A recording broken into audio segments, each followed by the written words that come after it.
Hey, welcome back, my friend. My name is Danny Dumas, and this is the Husband, Father, Leader podcast. I've attempted to optimize my life, and I want to be strong. I want to eat well. I want to be the right weight. I want to get ahead of my career. And I realized there's one area that's probably the most important area that I've put very little thought into. I've put very little time into, and I had a minimum understanding of how to take care of my mind. And I mean the physical hardware, like my brain. I did a podcast a while ago talking about your brain and your mind and how those two things were different.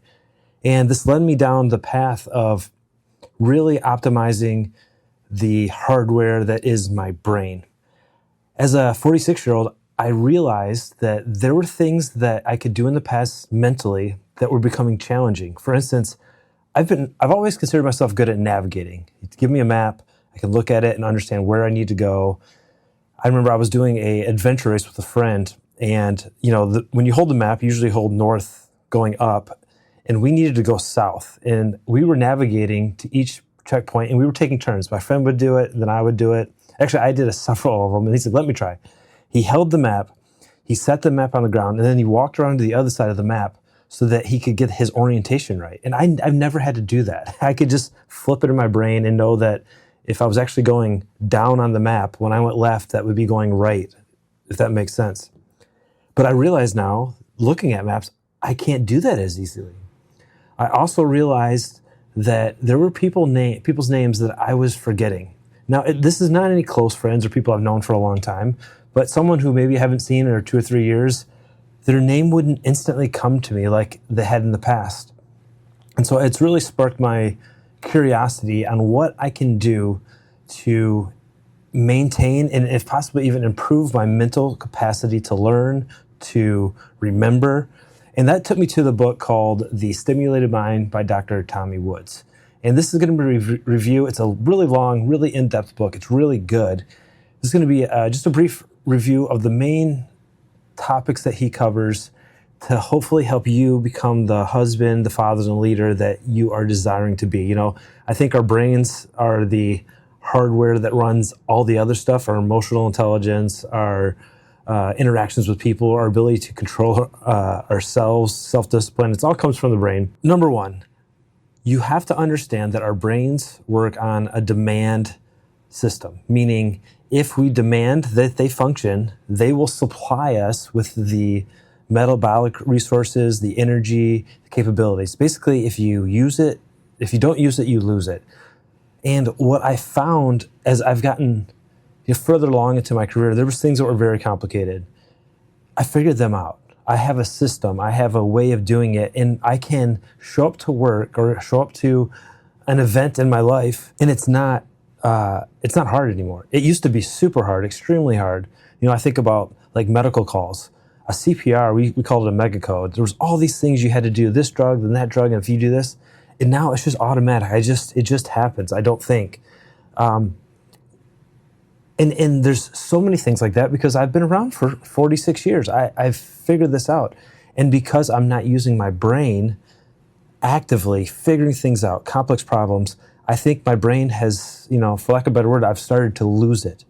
So if you want your brain to stay functioning, you have to put it into complex situations. So let's take at work, for instance. There might be something that you've gotten so good at that's no longer complicated. What could you build into your life, your day-to-day work, that makes that complicated? One thing that I found is super helpful is explaining what I do to other people. And not just explain it, but truly teaching them. Like today at work, we were going over ropes.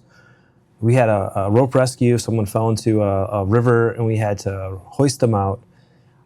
That's a situation. That is an area in my job where I'm good at it. I've spent a lot of time. I understand it. I see the problem in my mind. I can visualize the solution, and I can take action. What I realized is extremely challenging is to teach that because have you ever tried to just tell somebody, like a little kid, how to tie your shoes? It's really hard to do just by telling. You have to physically demonstrate it. And so I've gotten great joy out of taking a complex task like rope rescue and explaining it And sometimes you have to explain it like multiple ways so people understand one way. You might have to explain it a completely different way for somebody else. So I took something that I'm good at, that's a routine, I don't have to put a lot of thought into, and made it complex by trying to explain it and teach it. And I think as a professional in your job, that is one way to continually use your brain so that your body says, okay, I'm going to give your brain the attention it deserves. We're not shutting off. Some of the other things that you can do is to realize that the friction of learning new things is important. A lot of times we go away from conflict, we go away from hard things, we go away from challenge because life has become easy and it's just easy to keep going.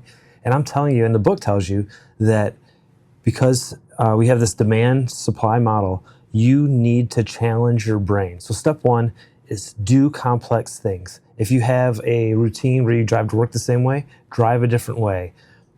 Do complex things, use your brain. That's step one.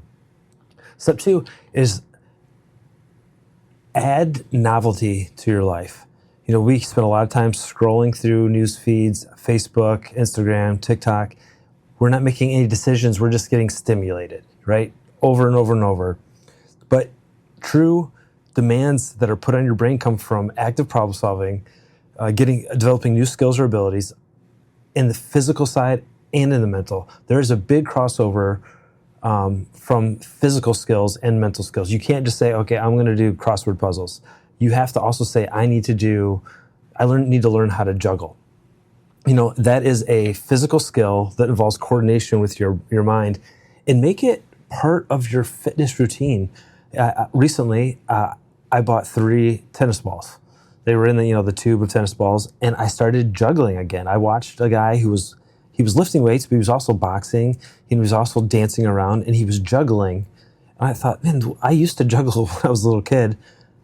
I'm going to start doing that. Another drill I had with the tennis balls is bounce the tennis ball against the wall with your dominant hand, then do it with your non-dominant hand, then bounce it off the wall from your dominant hand to your non-dominant hand, back and forth. Then close one of your eyes, then close your other eye, and you find out one of them's harder because you have a dominant eye, and then close your eye and stand on one foot. I've played sports my whole life. That was challenging. I was giving my brain something to do that was challenging. It needs to be new or different. So learn a new skill. My wife speaks Spanish. It has been a desire for my whole life to be a Spanish speaker. And it is interesting now because I have enough words, vocabularies, that I can do very rough Spanish. But it's hard and it's work.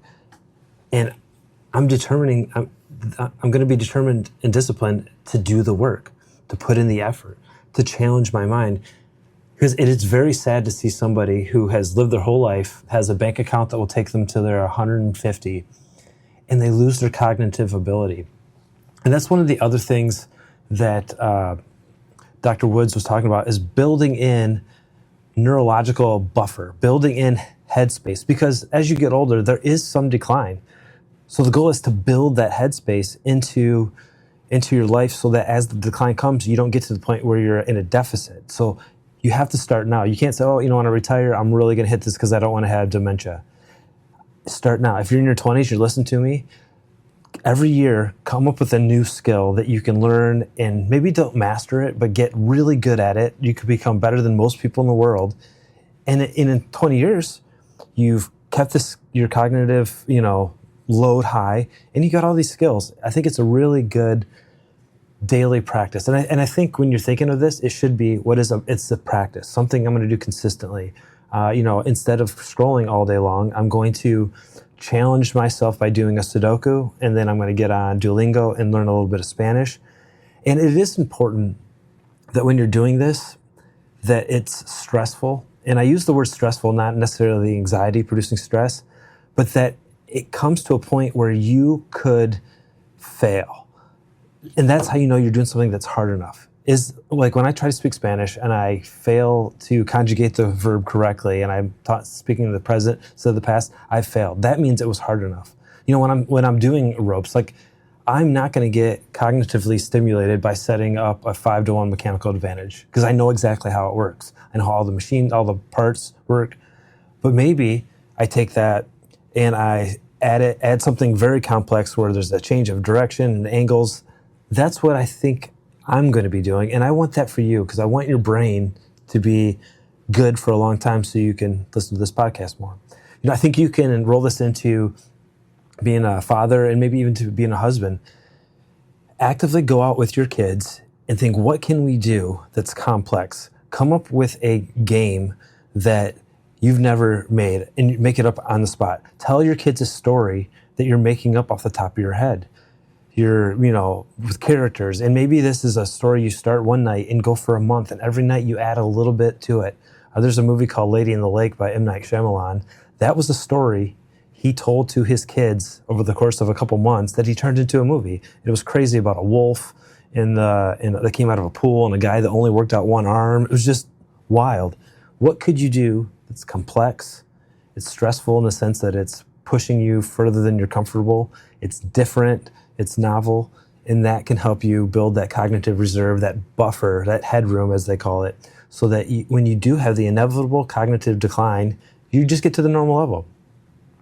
The third one, and I have talked a lot about this, so I won't hit this too hard, but your brain is a machine, just like every other organ in your body, and it needs basic things to function. It needs exercise. When you move your body, whatever is good for your heart is good for your brain. I think it goes beyond saying that you need to have a consistent physical activity that will improve your life across the board. And you're probably going to guess what's next, but you need to get good sleep. Sleep is like the garbage trucks coming through your brain at night and removing all the nasty stuff. Sleep is so important for cognition that if you just have a small decrease in sleep, it's very similar to being intoxicated. And we drive without enough sleep. We do a lot of dangerous things when we're sleep deprived. I remember one time I was working out of class. I was working up a level as a battalion chief, and we have a phone that we keep on all the time. And my dispatch called me, and they said, "Hey, we got a hazmat emergency at a gas station." And they gave me this whole long spiel of what was going on, and they were done. It took them like 4 minutes to describe what's going on. And when they got all done, I said, "I'm sorry. Could you repeat all that? I don't remember anything you said."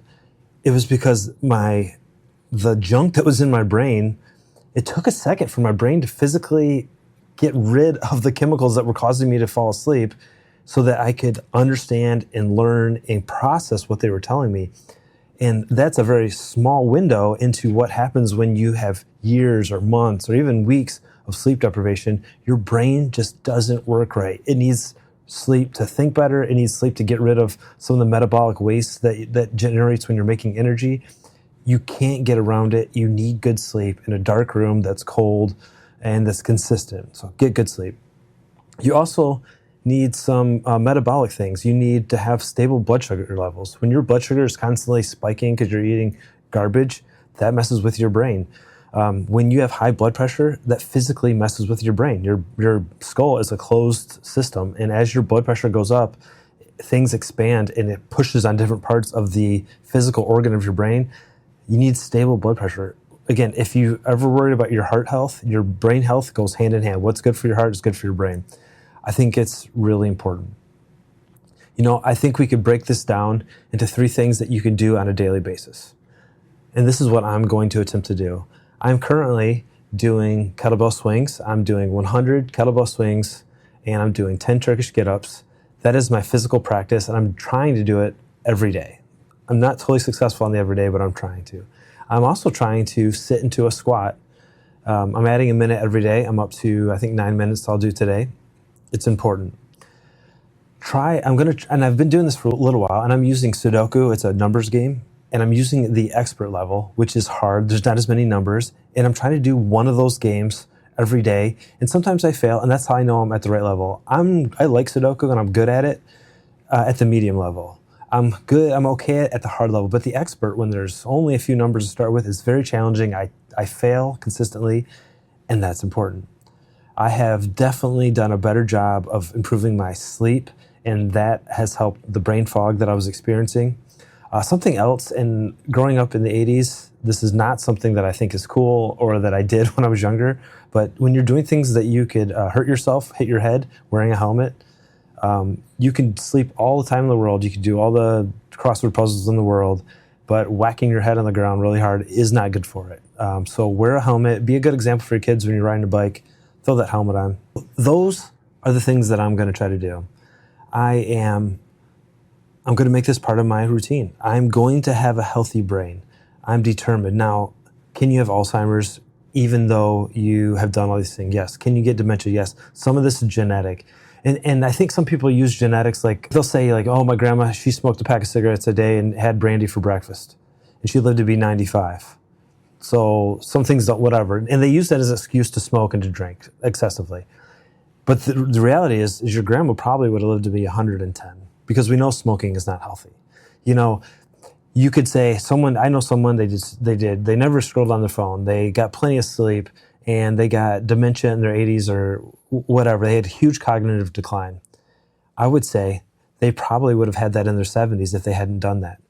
So take active steps to protect your mind. That's what I'm going to do. I'm going to take active steps to protect my mind because I want to be around for a long time so I can meet great guys like you, hopefully keep having a great podcast, and just I want to live a life where I am fully aware. So I hope you've enjoyed this podcast. Again, it's new. If you thought this was an entitled podcast, I've changed it to the Husband, Father, Leader podcast. If you could leave me a review, I would really appreciate it. I will talk to you later. Have a great day. Bye.